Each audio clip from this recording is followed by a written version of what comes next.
Good morning friends. Today we are going to start our new chapter, that is electricity.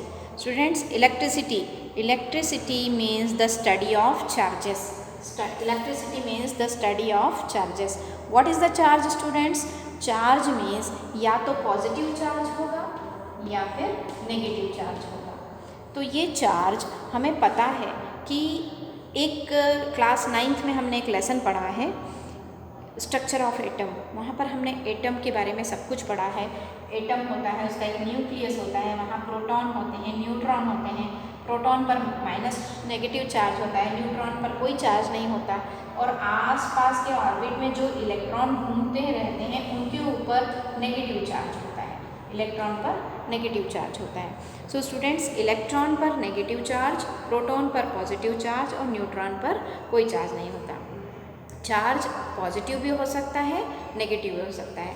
अब हमको ये भी पता है कि अगर नेगेटिव चार्ज होंगे तो वो आपस में एक दूसरे को रिपेल करेंगे, पॉजिटिव चार्ज भी होंगे तब भी रिपेल करेंगे। लेकिन जो अनलाइक चार्ज होते हैं, पॉजिटिव और नेगेटिव, वो आपस में एक दूसरे को अट्रैक्ट करते हैं। इसीलिए स्टूडेंट्स, जो एटम के न्यूक्लियस में जो प्रोटॉन है उसके ऊपर जो पॉजिटिव चार्ज है वो इलेक्ट्रॉन के नेगेटिव चार्ज की वजह से ये न्यूक्लियस इलेक्ट्रॉन को अपने साथ बांधे रखता है। और इसीलिए एटम्स के आउटर मोस्ट ऑर्बिट में जितने इलेक्ट्रॉन होते हैं वो फ्रीली मूवमेंट कर पाते हैं, वो इस ऑर्बिट को छोड़कर बाहर नहीं जाते हैं। लेकिन क्या होता है, जैसे जैसे ऑर्बिट बढ़ता जाता है तो जो माना कि ये ऑर्बिट ज़्यादा हो गए तो न्यूक्लियस का जो बॉन्डनेस है इस इलेक्ट्रॉन को पकड़े रहने का वो थोड़ा कम हो जाता है। कम होने से क्या होता है, ये इलेक्ट्रॉन बाहर की तरफ अपना चार्ज बाहर की तरफ ऑर्बिट से बाहर आ जाते हैं, मतलब ये इलेक्ट्रॉन फ्री मूवमेंट करने लगते हैं। ठीक है, इस सब बातों को हम बाद में पढ़ेंगे। अभी हमें ये देखना है कि पॉजिटिव चार्ज और नेगेटिव चार्ज अगर लाइक चार्ज होंगे तो अट्रैक्ट होंगे और लाइक चार्ज होंगे तो रिपेल होंगे और अनलाइक चार्ज होंगे तो अट्रैक्ट होंगे। तो हम जो पढ़ रहे हैं कि जो चार्जेस की स्टडी है वो क्यों कर रहे हैं, electricity means study of charges.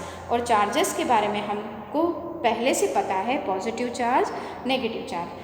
Charge की जो एसआई यूनिट है वो होती है कूलम्ब, उसको सी से रिप्रेजेंट करते हैं, COULOMB। कूलम्ब ये चार्ज की एक यूनिट होती है।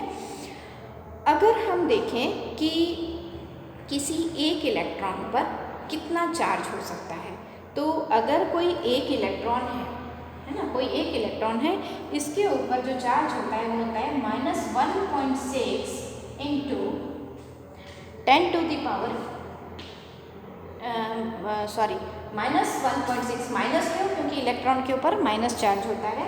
1.6 into 10 to the power -19 coulomb ये चार्ज इलेक्ट्रॉन पर होता है। इसी तरह से अगर हम प्रोटॉन का चार्ज देखें तो ये माइनस साइन नहीं रहेगा, 1.6 into 10 to the power -19 coulomb ये चार्ज होता है। अब सवाल ये उठता है कि एक इलेक्ट्रॉन के ऊपर जब इतना चार्ज होता है तो अगर कोई एक कूलम्ब का चार्ज अगर किसी पर है, एक कूलम्ब का चार्ज अगर, तो एक कूलम्ब में कितने इलेक्ट्रॉन होंगे, है ना। हम इसको भी देखेंगे कि एक कूलम्ब में कितने इलेक्ट्रॉन हो सकते हैं। तो एक कूलम्ब चार्ज में अगर हम इलेक्ट्रॉन को n से डिनोट करें, n इज इक्वल टू, तो एक कूलम्ब में कितने होंगे, n is equal to 6.25 into 10 to the power 18 इतने इलेक्ट्रॉन होंगे। एक कूलम्ब चार्ज में इतने इलेक्ट्रॉन होंगे। आपकी बुक में 6 लिखा हुआ है, 0.25 छोड़ दिया है ना, एक नियरली वैल्यू ली है, लेकिन उसका करेक्ट जो चार्ज होता है एक कूलम्ब में कितने इलेक्ट्रॉन होते हैं, 6.25 होते हैं। अब इलेक्ट्रॉन को 6.25 शो करने में दिक्कत है, इसलिए बुक में 6 दिया है ना, कंफ्यूज नहीं होना। अब हम देखें कि अगर इलेक्ट्रिसिटी को हम देखें, इलेक्ट्रिसिटी पढ़ने के लिए हमको चार्ज पढ़ना था। चार्ज हम समझ चुके हैं कि चार्ज पॉजिटिव नेगेटिव, इलेक्ट्रॉन पर नेगेटिव चार्ज और प्रोटॉन पर पॉजिटिव चार्ज, और एक इलेक्ट्रॉन पर कितना चार्ज और एक प्रोटॉन पर कितना चार्ज, एक कूलम्ब चार्ज में कितने इलेक्ट्रॉन, इतना हम पढ़ चुके हैं। अब हम देखें कि इलेक्ट्रिसिटी 2 पार्ट में हम स्टडी कर सकते हैं। स्टैटिक इलेक्ट्रिसिटी और करंट इलेक्ट्रिसिटी। आपके सिलेबस में करंट इलेक्ट्रिसिटी हमको पढ़ना है, ठीक है। लेकिन करंट इलेक्ट्रिसिटी पढ़ने से पहले हम थोड़ा स्टैटिक इलेक्ट्रिसिटी के बारे में भी थोड़ा सा पढ़ेंगे, है ना। कि स्टैटिक का मतलब होता है रेस्ट और इलेक्ट्रिसिटी का मतलब होता है चार्ज। अगर हम इसको देखें, स्टैटिक इलेक्ट्रिसिटी है ना, इलेक्ट्रिसिटी, ठीक है। तो रेस्ट, स्टैटिक का मतलब रेस्ट और इलेक्ट्रिसिटी का मतलब चार्ज। इसका मतलब ये हुआ कि जो चार्ज रेस्ट में है अगर हम उनकी स्टडी कर रहे हैं तो वो स्टैटिक इलेक्ट्रिसिटी कहलाता है। ये हमारे कोर्स में अभी नहीं है, जब हम 12th में आएंगे तब इसको पढ़ेंगे, लेकिन फिर भी मैं एक थोड़ा सा बेसिक आइडिया दूंगी क्योंकि इससे रिलेटेड हमको इसमें कुछ आसानी होगी। कभी कभी हमने देखा है कि जब हम कमरे से बाहर जाते हैं तो पर्दे से टकराते हैं तो हमें थोड़ा सा करंट महसूस होता है, या कभी हम जब रात को कंबल ओढ़ते हैं तो कंबल में से चट चट की आवाज़ आती है, या कभी हम हमारा हाथ किसी से टकरा जाता है तो एकदम हमें कुछ झटका सा लगता है ना। और एक एग्जांपल देखते हैं कि अगर हमने प्लास्टिक की स्केल को या इस पेंसिल को हमने ऐसे रब किया, इस तरह से रब किया, और रब करने के बाद अगर हम कोई पेपर का पीस लेकर उस पेन से हम अट्रैक्ट करना चाहेंगे तो ये पीस इस पर अट्रैक्ट होता है। अभी मेरे सर में तेल लगा हुआ है इसलिए ये नहीं हो रहा है, नहीं तो आपको अट्रैक्ट होके ये दिखता है ना। तेल लगा हुआ मतलब सिंथेटिक है इसलिए नहीं हो रहा है, करंट उसको ठीक से नहीं मिल रहा है। अगर प्लास्टिक के स्केल को आप बालों पर रब करेंगे और पेपर को आप अगर इस तरह से टच करेंगे तो पेपर उसके ऊपर अट्रैक्ट, ये देखिए अट्रैक्ट हो गया, पेपर उसके ऊपर अट्रैक्ट हो गया। इट मीन्स दैट कि इसमें जो चार्ज है वो रेस्ट पोजीशन में है। क्यों? क्योंकि ये कंडक्टर नहीं है, प्लास्टिक इज अ इंसुलेटर। तो इंसुलेटर स्टैटिक इलेक्ट्रिसिटी शो करते हैं जिसमें चार्ज रेस्ट में होते हैं, है ना, उसमें चार्ज फ्लो नहीं होते, जिस तरह से मैंने अभी आपको बताया, है ना। देखिए एक बार फिर से देखते हैं हम कि अगर इस पेन को हमने बालों में अच्छे से रब किया और फिर इस पेपर को हम अगर स्टिक करना चाहें तो ये इस पर चिपक जाता है, ठीक है। अब हम देखते हैं कि जो स्टैटिक इलेक्ट्रिसिटी है इसमें तो चार्ज का फ्लो नहीं हो रहा है और ये इलेक्ट्रिसिटी इंसुलेटर शो करते हैं। अब हम आते हैं करंट इलेक्ट्रिसिटी पर। करंट का मतलब होता है, अगर हम करंट को देखें, करंट का मतलब होता है मोशन, मूवमेंट, इलेक्ट्रिसिटी मतलब चार्ज। अगर हम ऐसे चार्ज की स्टडी करते हैं जो मूवमेंट में है, जो मोशन में है, जो फ्लो हो रहे हैं, वहाँ हम इसको करंट कहते हैं, करंट इलेक्ट्रिसिटी कहते हैं, ठीक है।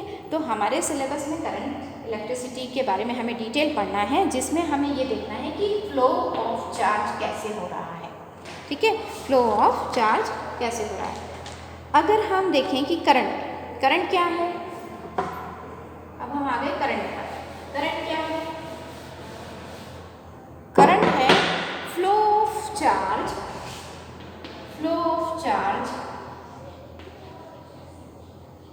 Per unit, flow of charge per unit time, ठीक है। तो करंट को हम आई से डिनोट करते हैं। अच्छा, मैं आपको ये बताना भूल गई, चार्ज को हम क्यू से रिप्रेजेंट करते हैं, ठीक है, और जो उसका यूनिट एसआई यूनिट है उसको कूलम सी से करते हैं। तो करंट को हम आई से रिप्रेजेंट करते हैं।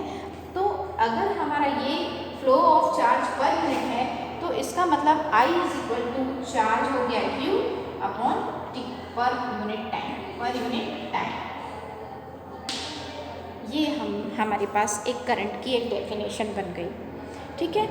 करंट की जो SI यूनिट होती है वो होती है एम्पियर, AMPERE, एम्पियर। करंट की SI यूनिट एम्पियर। हमेशा हम एम्पियर से करंट को मेज़र करते हैं। करंट को मेज़र करने के लिए हमें एक डिवाइस का यूज़ करना होता है जिसको हम बोलते हैं अमीटर, AMMETER, अमीटर। जिस तरह से किलोमीटर की छोटी छोटी यूनिट होती है, किलोमीटर, मीटर, है ना, उसी तरह से एम्पियर की भी छोटी छोटी यूनिट होती है। एम्पियर की छोटी यूनिट होती है मिली एम्पियर उससे भी छोटी यूनिट होती है माइक्रो एम्पियर।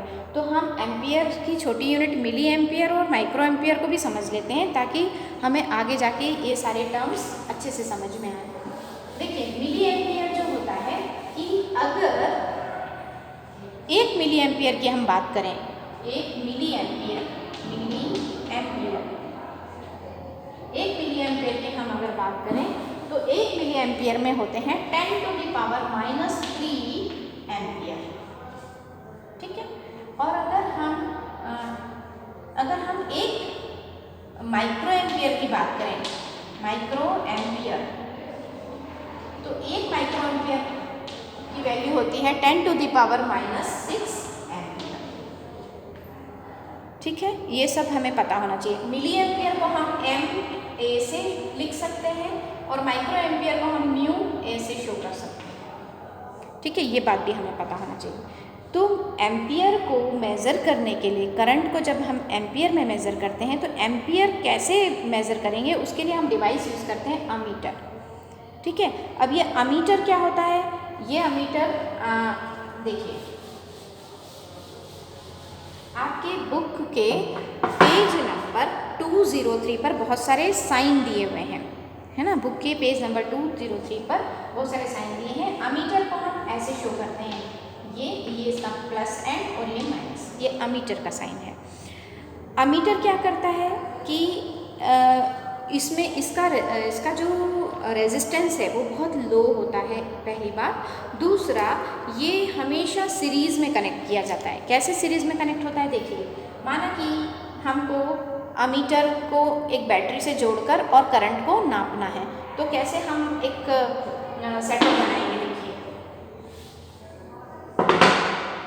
सॉरी, ये तो हमारा एमीटर था ही, है ना। यहाँ अगर हम एक बल्ब जोड़ दें, ठीक है, और इस बल्ब से हम यहाँ एक बैटरी जोड़ रहे हैं। बैटरी का ये लंबा वाला प्लस एंड और ये छोटा वाला माइनस एंड होता है। ये प्लस और माइनस, प्लस एंड को प्लस से जोड़ना है, माइनस एंड को माइनस से जोड़ना है। और ये अगर हम यहाँ एक स्विच लगा दें और अगर हम इस स्विच को ऑन कर दें, ऑन करने से ये जो प्लस चार्ज है ये इस तरह से फ्लो होने लगता है और एक करंट मेज़र हो जाता है। यहाँ पर एक डिवाइस लगा है जिसके ऊपर स्क्रीन लगाता है, जिससे पता चल जाता है कि कितने एम्पियर का करंट फ्लो हो रहा है ना। ये हो गया हमारा अमीटर। अब हम देखेंगे कि करंट जो होता है, हम करंट को कहाँ देखते हैं डे टू डे लाइफ में? वायर में। हमारे घर की जो इलेक्ट्रिसिटी होती है उसमें वायर होता है। वायर में जो अंदर एक मेटल होता है ना, कंडक्टर होता है। वायर को कभी छील के देखना आप, अंदर एक मेटल की पतले पतले तार होते हैं, जनरली कॉपर के होते हैं। देखा है आपने वायर को छील के? और अगर वायर के ऊपर की जो कोटिंग देखेंगे आप, वो एक इंसुलेटर सब्सटेंस की होती है, जिसको हम बोलते हैं पॉलीविनाइल क्लोराइड, PVC की एक कोटिंग होती है जो इंसुलेटर है। जब हम वायर को कहीं कनेक्ट करते हैं, जैसे आप ब्लूटूथ में यूज़ कर रहे हो, ईयरफोन में यूज़ कर रहे हो, तो वायर के अंदर तो करंट फ्लो हो रहा है, जो चार्ज हैं वो फ्लो कर रहे हैं, प्लस और माइनस इलेक्ट्रॉन फ्लो कर रहे हैं, लेकिन आपको वो टच करने से उसको झटका नहीं लग रहा है, आपकी बॉडी को करंट नहीं लग रहा है। इसलिए जो अंदर के तार की जो कंडक्टर होता है उसके ऊपर एक इंसुलेटर की कोटिंग की जाती है।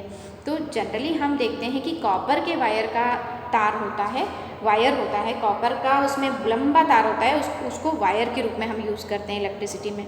हम उसको समझ लेते हैं कि वो क्यों उसमें कॉपर का यूज़ करते हैं। देखिए, अगर आप पीरियोडिक टेबल देखेंगे जहाँ पर एलिमेंट को रखा गया है, वहाँ पर कॉपर का जब हम एटॉमिक नंबर देखते हैं तो हमें 29 मिलता है। अगर हम इसके एटम का स्ट्रक्चर बनाएं तो यहाँ पर तो प्रोटॉन और न्यूट्रॉन, इसके फर्स्ट ऑर्बिट में 2 इलेक्ट्रॉन होंगे, सेकेंड ऑर्बिट में 8 इलेक्ट्रॉन होंगे और थर्ड ऑर्बिट में भी 8 होंगे। ठीक है, और इसके लास्ट ऑर्बिट में जितने इलेक्ट्रॉन बचे वो होंगे 8, 8, 16, 17, 18। अब बचे हमारे पास 11। तो लास्ट वाले में 11 इलेक्ट्रॉन मूव कर रहे हैं, सर्कुलर मोशन कर रहे हैं और इन इलेक्ट्रॉन के ऊपर नेगेटिव चार्ज होता है। तो अगर चूंकि ये ऑर्बिट्स ज़्यादा हैं इस न्यूक्लियस का, इसके ऊपर थोड़ा सा इसका बंधन थोड़ा लूज पड़ जाता है, तो लास्ट वाले ऑर्बिट के जो इलेक्ट्रॉन हैं वो फ्री हो सकते हैं, इस सर्कुलर पाथ से थोड़ा सा वो हट के भी जा सकते हैं। तो ये जो फ्री इलेक्ट्रॉन हैं इनकी वजह से ही करंट फ्लो होता है। करंट फ्लो करने के लिए हमें फ्री इलेक्ट्रॉन की आवश्यकता है। जो इलेक्ट्रॉन फ्री नहीं है वो जब किसी से बंधे हैं तब वहाँ करंट फ्लो नहीं होता है।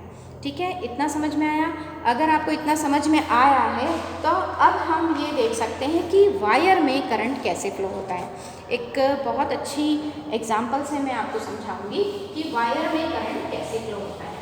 देखिए, पहले एक एग्जाम्पल लेकर समझ लेते हैं। माना कि ये बीकर है, इसमें यहाँ तक पानी भरा हुआ है, ये ए नाम का बीकर है, इसमें यहाँ तक पानी भरा हुआ है, और एक और सेम बीकर है और उसमें पानी कम भरा हुआ है।